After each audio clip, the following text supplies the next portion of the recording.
Okay, morning. How we doing? Good. Just want to start off. Obviously, congratulations to Matthew Stafford for our nomination of the Walter Payton Man of the Year award.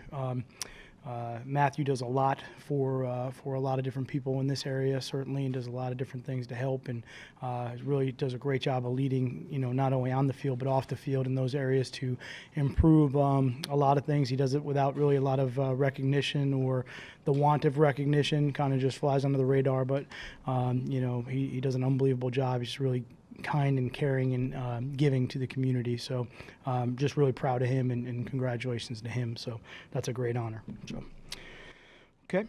All right, so Arizona, obviously, going to try to wrap up our preparation here before we head out, and just keep pushing towards Sunday.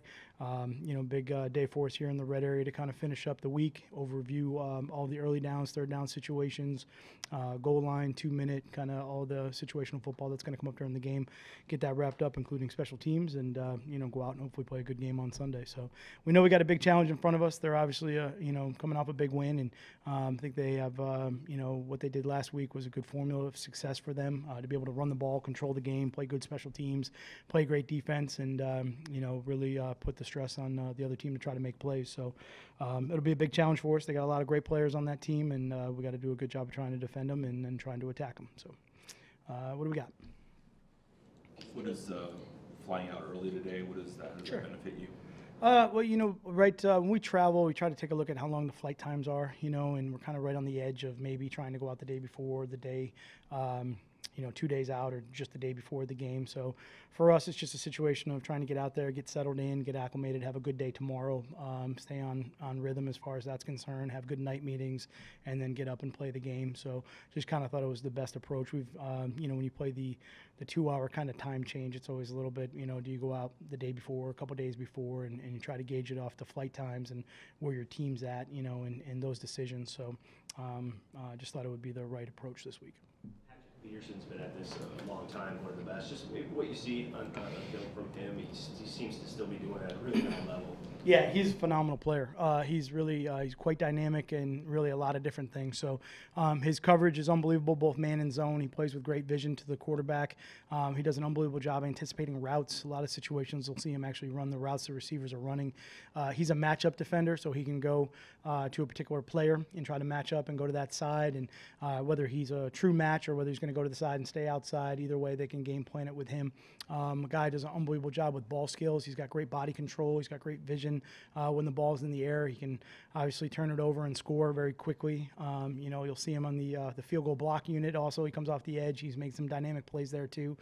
Just a highly athletic guy. He's got great speed, great body control, great length, great recognition, and just a really good player. He's smart. So this guy studies a lot of film, and he plays well in situational football too. So just he's a great player. Did he travel with Devontae last week, or did they do different things? They do quite a couple different things, but yeah, they'll match, but they'll also can keep them outside, so it doesn't look like it's always matched on every particular play in those situations. But he will shadow some guys there. Yep. This is a unique time of year for rookies. Their college season would be over at this point. Plus, they had the pre-draft training, which I think is kind of a physical and mental grind for them.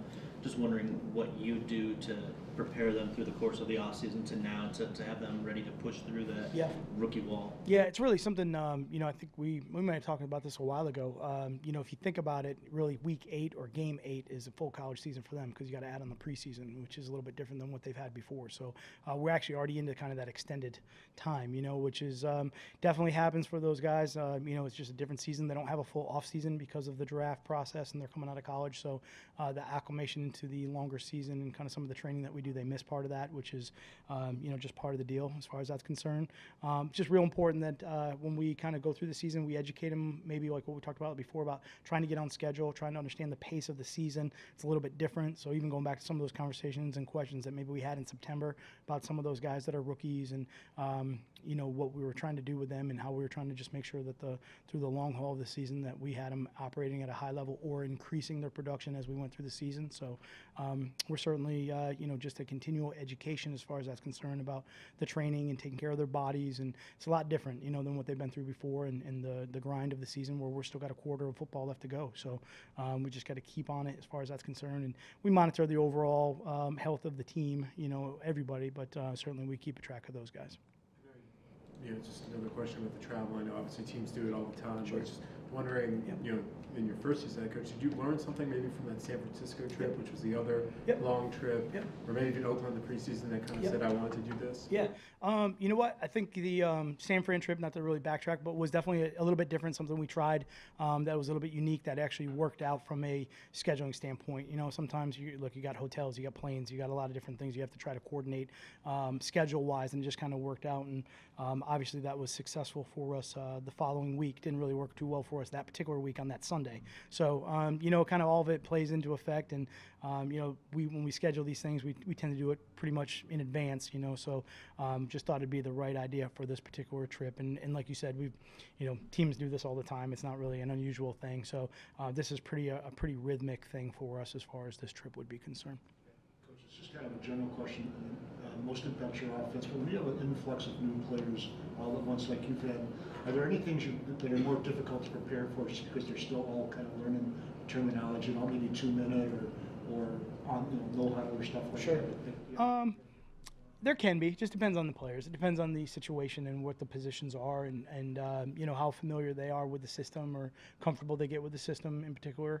Certainly, there's going to be things that when you have continuity over a long haul that are going to be quicker from a communication standpoint or an understanding standpoint. But that's why we work all week. That's why we practice, and that's why we go out and try to put a plan together that we can go out and execute in all those situations. We're going to have to handle them all in the game, and we have to prepare for all of them in the game because you never know which one's going to come up. And just everybody's got to do a good job of preparing whatever that situation is. And there'll be more things than just our personnel that affects those game plan calls. It'll be also the opponent's personnel and what they do against it. So sometimes it all kind of plays into effect there from that standpoint. What kind of traveler are you on a long trip like that? Are you grind through film? Do you kick back, watch The Notebook, drink some wine? What do you? Yeah. I'm gonna probably just work. So yeah, it's a good opportunity. I think sometimes we have those long flights. For me, it's a great opportunity to get caught up on some work that needs to be done. And I think obviously we do this stuff all the time, but both when we go to an opponent, when we come back from an opponent, we're just trying to stay on top of everything. The season and the weeks, they come pretty quick, and there's a lot of work to be done with those. So maybe sometimes in the beginning of the week, you might understand you have a little bit of a longer trip at the end of the week, so some things might get pushed off, and you might get caught up more at the end of the week than you would at the beginning of the week. So just try to grind it away. Okay? All right.